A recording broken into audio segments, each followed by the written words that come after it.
Good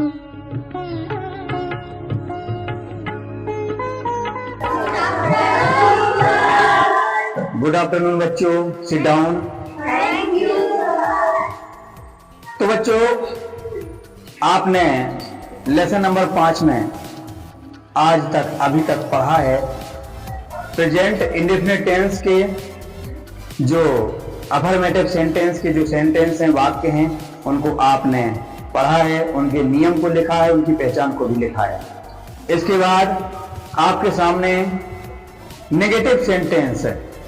तो negative sentence के बारे में हमने आपको सभी रूल लिखा दिए हैं और नियम लिखने के बाद उनकी पहचान भी लिखाई है और उनके वाक्यों को भी बनवाया है। तो आज नंबर है इंट्रोगेटिव सेंटेंस का। तो यहां पर देखिए आप, इंट्रोगेटिव सेंटेंस है, इसका मतलब होता है हिंदी में प्रश्नवाचक। तो जिन वाक्यों में प्रश्न पूछा जाता है उनको इंटरोगेटिव सेंटेंस कहते हैं। जैसे यहां पर थोड़ी सी एक परिभाषा लिख लीजिए, लिखिए।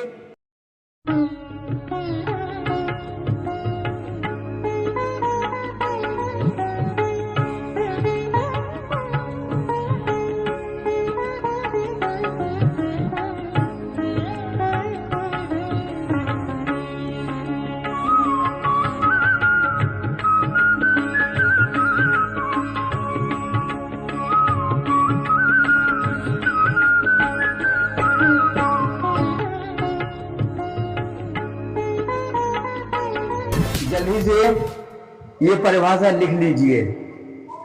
लिखाया है जिन वाक्यों में प्रश्न पूछा जाता है उन वाक्यों को इंटरोगेटिव सेंटेंस कहते हैं, यानी प्रश्नवाचक है वाक्य कहते हैं। वाक्य सिर्फ एक वचन और बहुवचन वाले बनते हैं अंग्रेजी में। तो एक वचन का नियम यह है कि इस प्रकार के वाक्यों में सबसे पहले सहायक क्रिया डज लिखते हैं। डज को सबसे पहले लिखते हैं, इसके बाद कर्ता लिखते हैं और कर्ता के बाद क्रिया और क्रिया के बाद ऑब्जेक्ट लिख देते हैं और इसके बाद वाक्य अपना बन जाता है। ठीक है, इसको लिख लो अपनी कॉपी में। लिख लिया? लिखो जल्दी से। देखो, हमने आप लोगों के लिए वो नियम लिखा दिया है। अब यहां पर स्ट्रक्चर लिखा देते हैं। अब यहां पर ये ध्यान रखना, ठीक है। अब हम डबल डबल नियम क्यों लिखाएंगे? क्योंकि यहां पर बस थोड़ी सी बात समझने योग्य है। समझिए, यहां पर बस थोड़ा सा आपको दिमाग लगाना है, थोड़ा सा समझना है। कैसे? जब हम एक वचन कर्ता वाले वाक्यों में डज लगाएंगे तो बहुवचन कर्ता वाले में डू लगाना है ना। ये एक वचन के लिए जैसे ये नियम है, does plus subject plus verb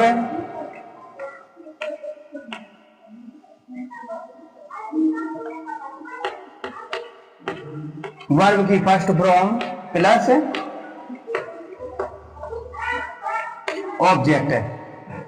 बस इतना नियम है और इसका हम एक वाक्य भी बना करके बता देते हैं, फिर इसका आप घर में प्रैक्टिस करें। इसका एक वाक्य है,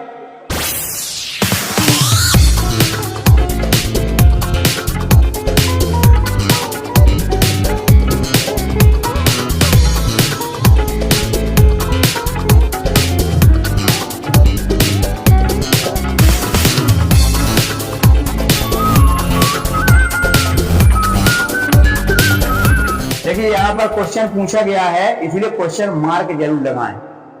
does Mohan go to school? क्या मोहन स्कूल जाता है?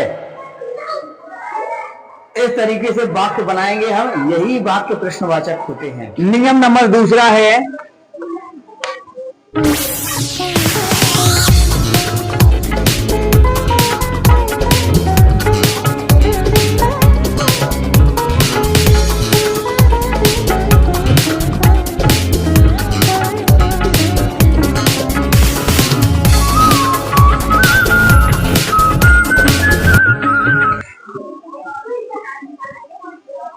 ये रहा नंबर, ये जल्दी से लिख लीजिए।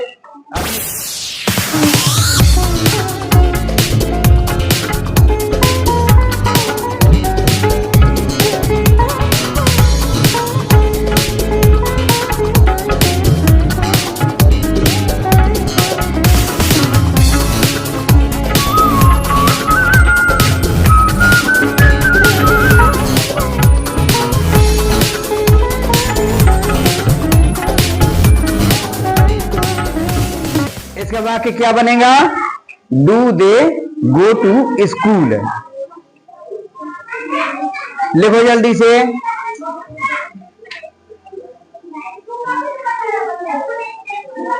किसका किसका लिख गया?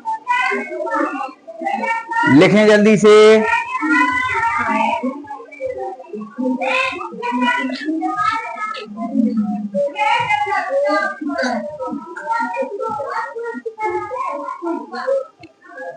साफ करें।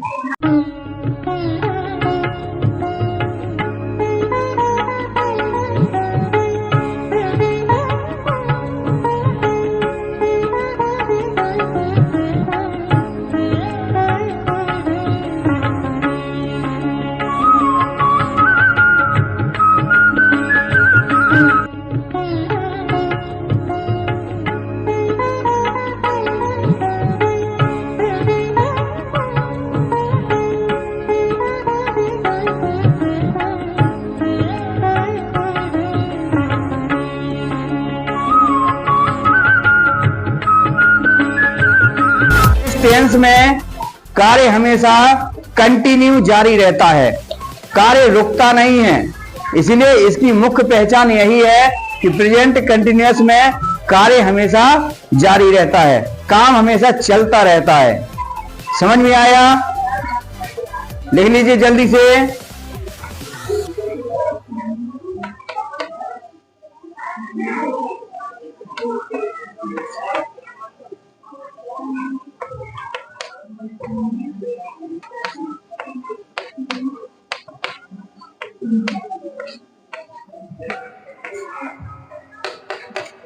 देखिए यहां पर आपको क्रिया में आईएनजी लिखना है।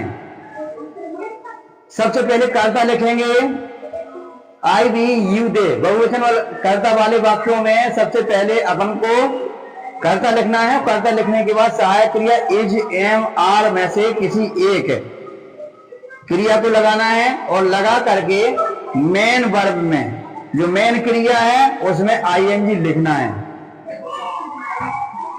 समझ में आया? तो इसको लिख लो जल्दी से।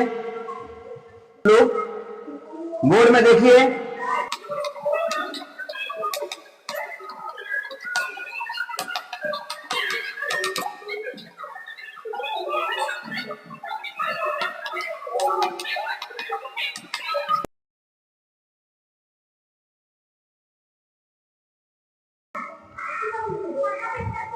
एक होती है मुख्य क्रिया और दूसरी सहायक क्रिया।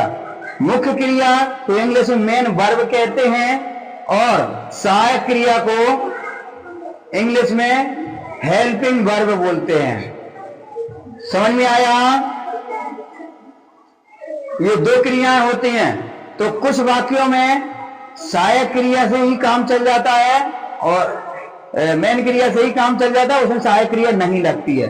और कुछ वाक्यों में सहायक क्रिया और मेन क्रिया दोनों लगती हैं। अब देखना है इसमें सहायक क्रिया और मेन क्रिया दोनों क्रियाओं का यूज होगा। इसको साफ कर दें।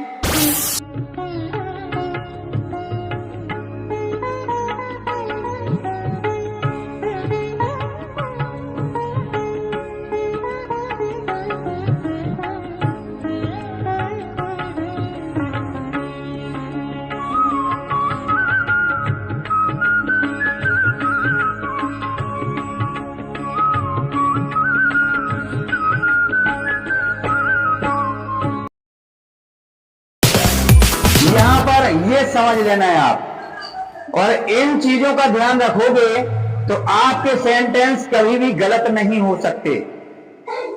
जैसे आई आई के साथ में हमेशा एम का प्रयोग किया जाता है, बी के साथ आर का प्रयोग होगा, यू के साथ में भी आर का प्रयोग होगा और दे के साथ में भी आर का प्रयोग होगा। समझ गए? बस इतना ध्यान रखना। अब हम आ जाते हैं मुख्य पॉइंट पर।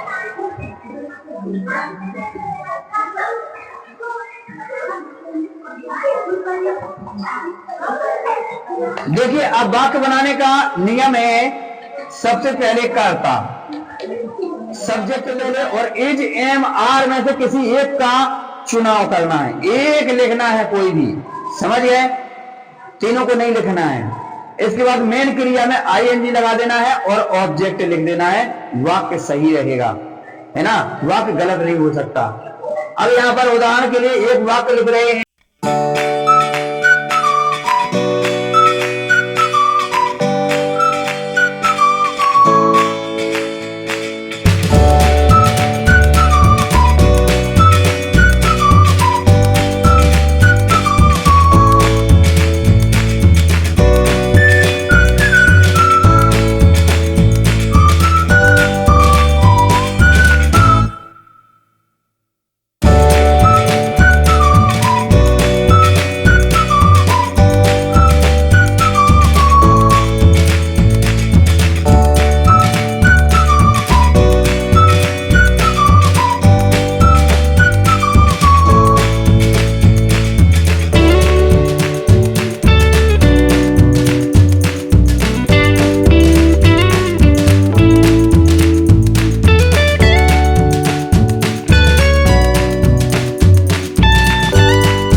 इन कर्ताओं के साथ। तो ही का भी हमने बता दिया एक सेंटेंस, सी का भी बता दिया, अब इट बचा है ना।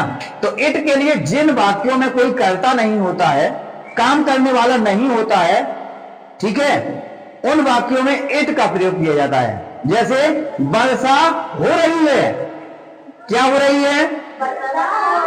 वर्षा हो रही है। तो बच्चों इस सेंटेंस में कौन सा कर्ता है? कोई कर्ता है? नहीं है। तो ऐसे वाक्यों में इट का प्रयोग किया जाएगा, ठीक है। देख लेंगे यहां पर वर्षा हो रही है,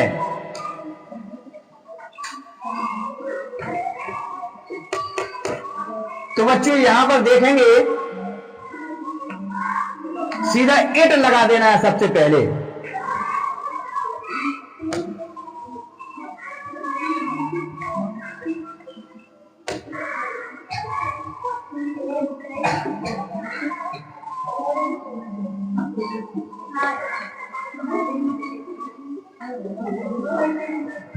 देखेंगे यहां पर इट इज रेनिंग, वर्षा हो रही है, इट इज रेनिंग।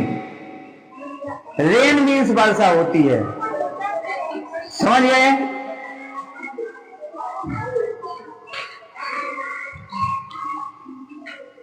ये साफ कर दें। मैं स्कूल जा रहा हूं, समझ गए।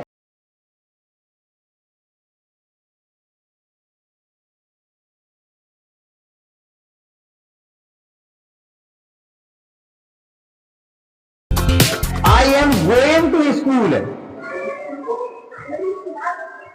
समझ में आया। अगला वाक्य बनाएंगे।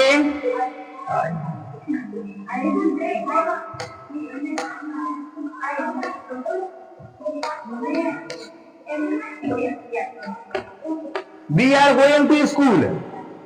समझ गए? देखिए बहुत आसान है इस प्रकार के वाक्य बनाना। सिर्फ एक बार नियम याद हो जाए, बस थोड़ा सा दिमाग लगाना है और नियम याद हो जाएंगे। और जब नियम याद हो जाएंगे तो किसी भी कर्ता के साथ अपन को हेल्पिंग वर्ब बदलते जाना है और मेन वर्ब में आईएनजी लगाते जाना है और वाक्य हो जाएंगे कंप्लीट। कोई भी वाक्य हो कभी गलत नहीं हो सकता। समझ गए? तो यहां पर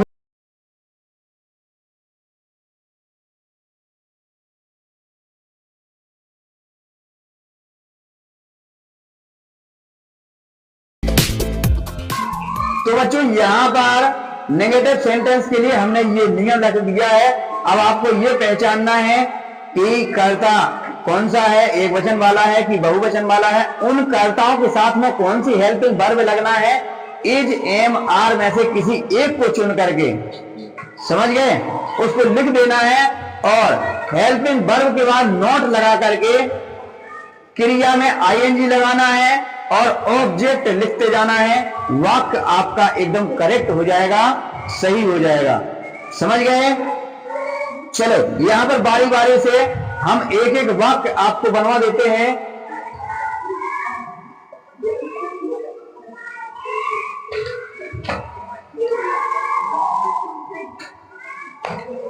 देखिए यहां पर मान लीजिए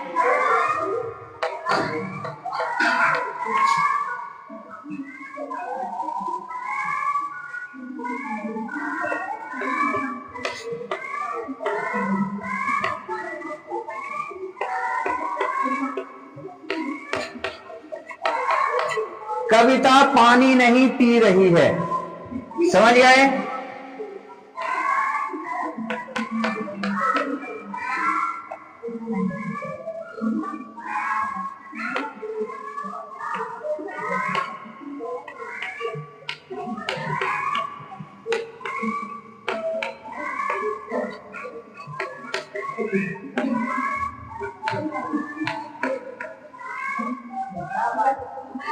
कविता is not drinking the water.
इसका सेंटेंस बनेगा we are not bathing in the pond.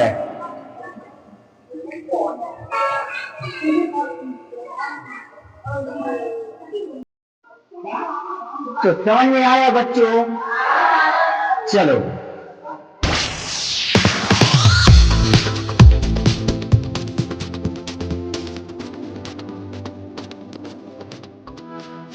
जिन वाक्यों में प्रश्न पूछा जाता है वहां इंटेरोगेटिव सेंटेंस होता है। इंटेरोगेटिव का मतलब होता है प्रश्नवाचक। समझ गए? यहां पर ध्यान दें